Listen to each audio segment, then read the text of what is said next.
Welcome to the Healing Circle. I'm Christine, founder of Embodied Energy Wellness, a shamanic energy practitioner and soul guide.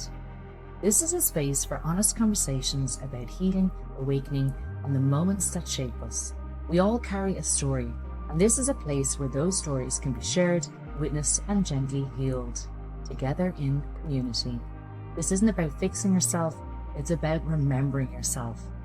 Take a deep breath. You're very welcome here. Just a gentle note before we begin, some topics discussed in this episode may touch on trauma, loss, or sensitive life experiences. Please take care of yourself as you listen and engage in a way that feels supportive. Today's conversation is with Daniela, whose life journey is a powerful reminder that what looks good on the outside isn't always what feels right within. After facing burnout, major health challenges, and difficult life changes, she began listening to her inner voice and completely rewrote her story. Daniela, you're so welcome today. How are you feeling? Thank you so much for having me today, Christine. I'm so excited to be here. Oh, I'm so good to have you. And just for our listeners today, I met Daniela on my first retreat in Morocco. She was doing the yoga in the Shala right next to me. Yeah, we met in paradise, and it just was supposed to be, I guess. Oh, 100%. Yeah, we just hit it off. And then it was like, yeah. So cool. And that is a beautiful space, isn't it, to have a retreat? It's literally paradise. That's also the name of it. So, yeah. Yeah, paradise, yeah. So you have a very interesting story that I thought our listeners would love to hear. And now when I met you last year, it's exactly a year, you were teaching yoga. But what was your journey to get to that place? If you want to go back and just tell us. It's so interesting. The past few months, I've been really on a walk on memory lane. And I was born and raised in Austria, but like the past 20 years, I've been a citizen of the world. And I just renewed my passport last week. Oh, cool. So I celebrated my passport, and it took me back on memory lane like 10 years ago. I received that said passport on my wedding day. Oh, and I had a million dreams and a million visions. And 10 years later, I live a magical fairy tale life, which is very different from what I thought it would be like 10 years ago. Oh, okay. Right, go back. The marriage. The marriage. Well, I was, let's dive right in. Oh, 100%. I was with my partner at the time for almost a decade in total. And, you know, we met very young, 20, 21 years old. And I come from a family where you repair things that are not working. You don't throw them out, like, for example, watches or whatnot, right? So this is what was my approach was towards a relationship. And we really make things work. You know, we really make things work for many, many years. And as a middle child, people. Oh, here, hello, meet your sister. Middle child syndrome. Yeah, coming from a broken home, my parents split when I was 9 years old. I was kind of in between, still the first princess of the family and not really know, having role models from a different generations. My grandparents lived next door, and they had, in my eyes, this magical fairy tale marriage with 4 beautiful daughters, and just always stick together and work it out. And also those sentences, or like, don't do this, otherwise he's going to run away, or be like that. And they tried to support me and guide me, right? And I took it very much at heart. A little bit too much, probably. Okay. So the pressure was on. The pressure was on, and also there was, for me, I'm a very loyal person, so I was like, okay, this is it. This is the one. I have to do everything in my power to make it work. And started contorting myself. I had this beautiful life on the outside with a big sales manager career and a nice car up front, and like, all the glamour and stuff. Winning it on the outside. Exactly. However, on the inside, I was falling apart. And coming from a background where this is not really spoken of, it's more labeled as you're just too emotional, you're too weak, you're too sensitive. Yeah. You need to toughen up, no?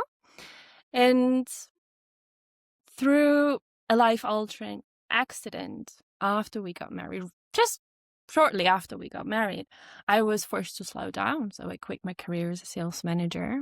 Okay. I ended up in a wheelchair for a little while. Oh I my was God. really slowing down from high achiever to, okay, I'm gonna Isn't it slow down. interesting the way the universe steps in? Yeah. Like, you probably wouldn't have stopped unless that accident happened. And it's interesting you say that because it was not the first signal. It's not Yeah. always the first shot. And Yeah. like in hindsight, there have been other signals where my health was always stepping in. Even as a teenager, Yeah. my body forced me to slow down. And this is probably where it came from. It's like, oh, this is her condition. She's not very healthy. She's not very strong. The warning Hell signs yeah, are I there. am. Hell Well, like, yeah, I am. well, if you think about it, if your grandparents are projecting their way onto you, and then Yeah. as a small little child, those words are so strong that they are actually being implanted into your energetic body. Yeah. That no wonder then as a child, there was things coming up for you because you were holding that. And also then the breakdown of your mom and dad's marriage, Right. The middle child, I always feel, is the child that's the buffer. Mm, We're the ones that actually have to be the strong ones, yeah. and we holding everyone together. Yeah. Yeah. And You know, that's literally it. And I did a lot of work with what research what was going on in my lineage the past few years. And to be honest, and I am very open about it, me and my mother did not have a great relationship for most of our life. Yeah. For multiple reasons, and that it would take us hours to talk about this. And yet for the past 1.5, 2 years, we have come to terms and we have a really beautiful relationship. We healed the mother wound, and we are looking back in our lineage and take time to sit and without judgment, just taking a moment to talk about, so where does this come from? And what you have this voice in your head that tells you like you can't do this or you have to be like that. And I started 10 years ago to really depict who is that? What color does this voice have? Who is the first one to talk about this? And then really dissecting, like, is this me? Or did I learn this from someone? Does this feel comfortable? Because I, for most of my life, always was asking the outside, like, how do I do this? Or what's the way? What's the path? And this is how I ended up in a beautiful on the outside life with a man out of the movies, right? However, we were not the greatest match, and we both didn't want to see that for the longest time. So we didn't bring out great sides in each other, and it took a long time to realize that. Isn't it like people put so much pressure on themselves to be the perfect couple or keeping up with the Joneses is what we say here in Ireland, keeping up with the Joneses. It's like putting on the front, everything's fine.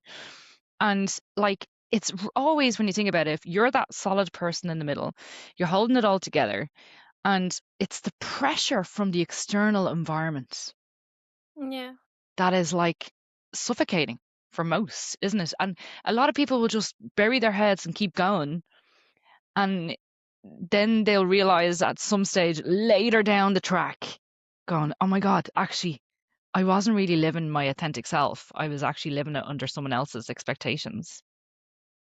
Yeah, because we do not want to live in discomfort.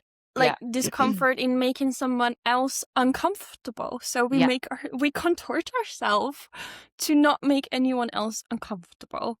However, the more you try, the more the discomfort is there anyways. And I believe that our society is also trying to shush 100%. everyone, not just women, right? But just like literally everyone of like, don't speak up about this and that, or you can't say that. And I find like a lot of males, like their voice is gone as well. We speak a lot about women and their voice and our voice, and we don't have a voice, and it's shut down. But I actually feel really sorry for the men right now because their masculinity their strength, the protector, you know, the doer, the getter, it's completely taken away by society. Yeah. But also it is like the when you look at the swing on a pendulum, right? It's like it's literally the other side of like hyper independent women. Yeah. I am my sovereign self. I do everything for myself. I don't need anyone in my life, which is literally women in their masculine energy mostly dominating. And then the other side is just like men who want to work Or with us and disempowered. don't know how to do it, you know. And like this is why I love being a soft life ambassador by now. This is literally me being like hyper independent and being raised by a mom who was a single mom at some point. And yes, my father was in my life to the degree that he could, right? Yeah. However, he wasn't living with us, so and this big there's house still and a gap gardens there. and stuff, and you know, like she really had to take on the job, and this is what we saw. This is how we grew up, and also, of course, never depend on a man. Like always be independent, have your own finances, don't get your things together without depending on anyone else. Which also, in hindsight, comes from multiple generations before us. Not just being financially secure by yourself, but also coming from a generation. I just had this talk with my mom last week. Like, I don't remember the date in Austria women were allowed to open a bank account, not just being financially stable, but were allowed, had the rights to open a bank account. And my mother looked at me and she was like, I always had my, oh, wait. I was like, yeah, did you open it or did your father open it? She was like, you know, your aunt worked in a bank. I think she opened it for me, but I don't know if that was legal at the time. I said, see, it's not just about like what is security, what is that like depending on men, depending on each other. It's not just financial, and I guess this is where the confusion comes from. Yeah, exactly. Because I know, correct me if I'm wrong to all my listeners out there, I think it was 1986 in Ireland when women could open a bank account. I'm about 90% sure. And like I actually read that and I was like, oh my God, I was 6 years of age. Like, you know, like that wasn't that far away. Yeah. You know? It's madness, isn't it? Yeah. And it's so interesting because the topic of like people throw words around so much and trying to categorize what's going on between men and women, between women and women, between men and men.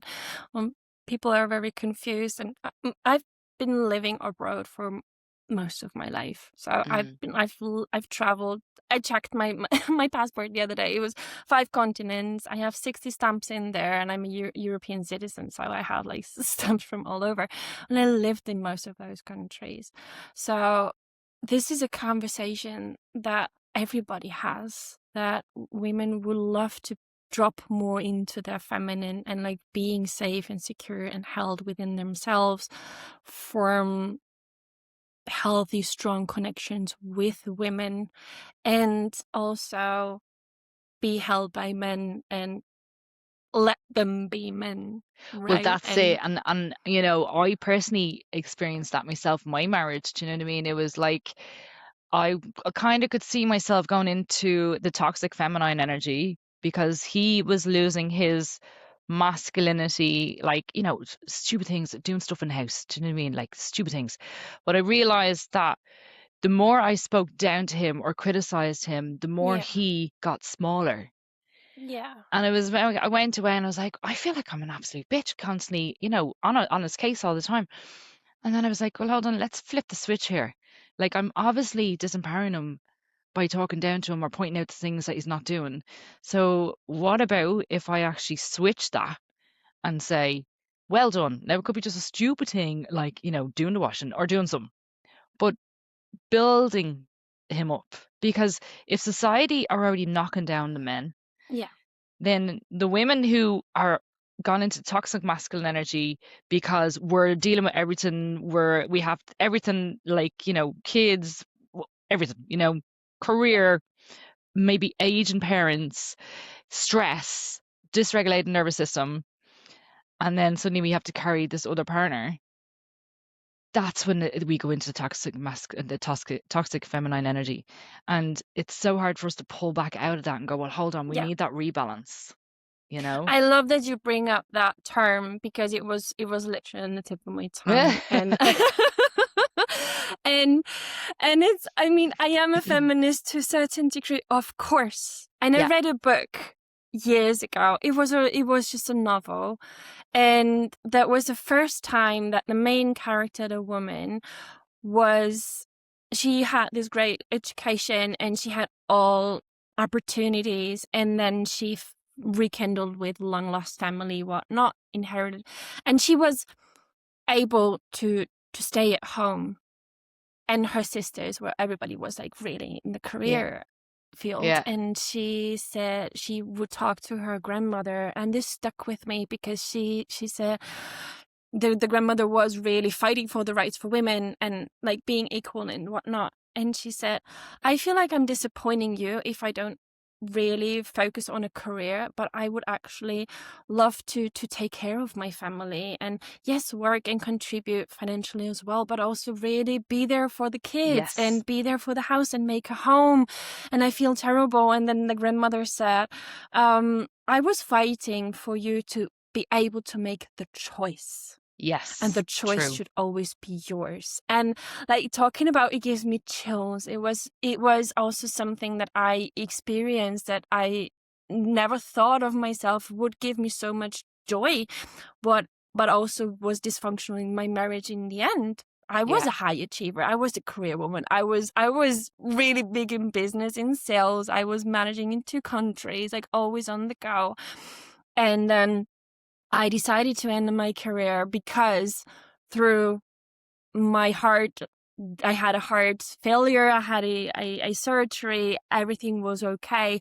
And then a year later, I started having issues again. And I realized this is not the body per se. Like, this is the stress. I don't want to eat myself up. So I was okay with being the strong woman in the back, supporting my then husband to launch his career and build his business and lift him up. And everybody would tell me, oh, you're such a high achiever. You're such a boss bitch.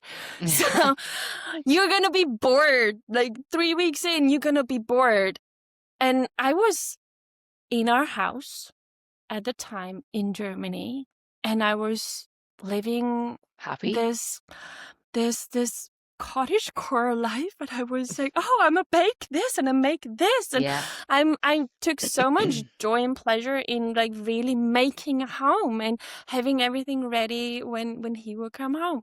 It threw him off completely, because he was very set on like having a high achiever, a boss bitch woman by his side, right? But it's funny because when I worked like 9 to 5, like Monday to Friday for 20 years, and then I wanted to start this business, I took a few months or so of career breaks in between that.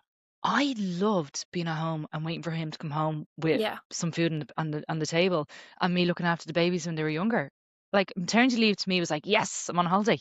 Do you know that sort of way? Because I could be mom. I could play mom. I didn't want to be the woman running in and working, and I kind of like the balance. Do you know what I mean? I love, that's why I have my own business, because I want to be successful. But I equally love being at home for my kids, or the dinner's on and I just time it really perfectly that he runs in the door. Do you know? And I think a lot of women are like that. If we want, like you said, it is choice what they fought for us. But I think a lot of women have gone so far into the toxic masculine energy of trying to prove themselves that trying to come back into the divine feminine energy is really alien to them. It is, because we don't hear this voice in ourselves. We train ourselves so much to not listen to it, and that ties literally, whether it's cyclical living, understanding a cycle. When I have when I work with my clients, and they are sometimes double my age, or Yeah. almost. And then, they're past menopause and everything. And then I explain the 5 seasons of a cycle, and they're like, this makes so much more sense. Why didn't nobody ever tell me that? And like, I wasn't taught how to live with my cycle, to regulate my nervous system Yeah. in the None of us different are. phases, right? So, and I believe 100%, and this is what I built my business around, that women can work the career ladder up and down how much they please. They can have the family, they can have the beautiful relationship and the marriages and everything, and they will be balanced and happy and blissful in life when you do it as a woman. Yeah. And 9 to 5 is unfortunately not designed for the feminine cycle. This is No. not how we operate, No. right? Yeah, exactly. And it's about atomic habits and build the discipline and do the cold plunge and do this, da, da, da, da, da, da. Yeah, that doesn't work for you every day. This is not how No. you're built. Exactly. You can do it as a woman. Exactly. Like some days I'll say, what does my soul need today? Mhm. Oh, I'll need a sea swim. I'm feeling my energy, Yeah. my body temperature is rising. I need a sea swim. I need to just jump in and cool that down. And then there could be wherever I am in my cycle, I'd be like, wake up the next morning and go, actually, I think I need a sauna today. Yeah. Or do you know what? I'm going to just stay in bed. I'm going to get chocolate. I'm going to put on Netflix and not MILF for a couple of hours. Yeah. That's what I need. That's nourishing your soul as well. Yeah. Yeah. And I mean, isn't it fantastic when you dare to lean into that and listen Yeah. to that voice and really tend to those needs, how the outcome is afterwards? And I guess this is the hardest part in it. Not like, I believe a lot of women out there who are on their way already, they have this little voice flickering up here and there. Yeah. And then, but it's so indoctrinated to just say, but you can't just do Oh, that. the guilt. You have to. Yes, exactly. Like us women hold a lot of guilt if we put ourselves first. And that is like even saying no to someone, carving out some me time for me, like, Yeah. and then there's the mommy guilt, there's the guilt that I should be looking after my elder parents. It's guilt, Yeah. guilt all the time. Yeah. And this is definitely how our men can support us, and this is a job that we can give them, because we're like, there's a lot of jobs that we're like, oh, we do that. Like, okay, there was a time where you were supposed to do that. I got this. Don't worry about it. But our men want to be helpful. They want to be your problem solvers. They give a man a problem and he'll solve it. It's sometimes as simple as that. So, but explaining how they can solve the problem. And sometimes, and that was a major breakthrough in one of my situations, was when a woman has a situation where she needs to express her emotions and decompress. Yes. Which is sometimes through crying or the so-called tantrum. We're not throwing tantrums. We are letting emotions. Meltdown. Exactly.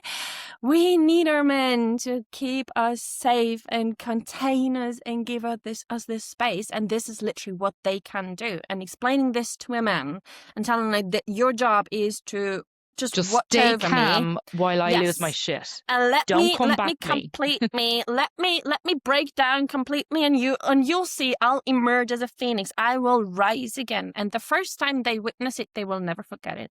They will always it's one of those situations. Okay, it's like coding. It's like writing the program. Like if then.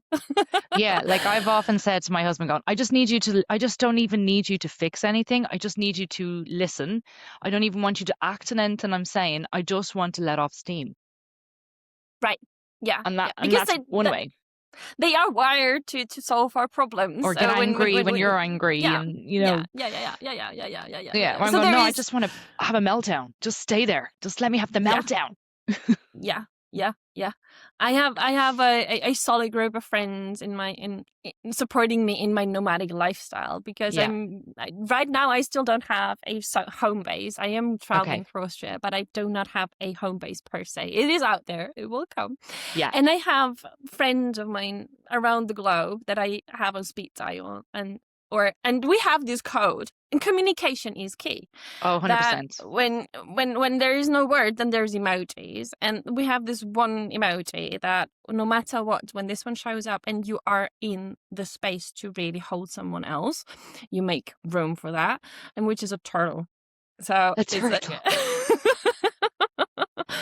and or if somebody's caving and we don't hear for a long time, like what checking in, and you're far away, he's like, it's the turtle.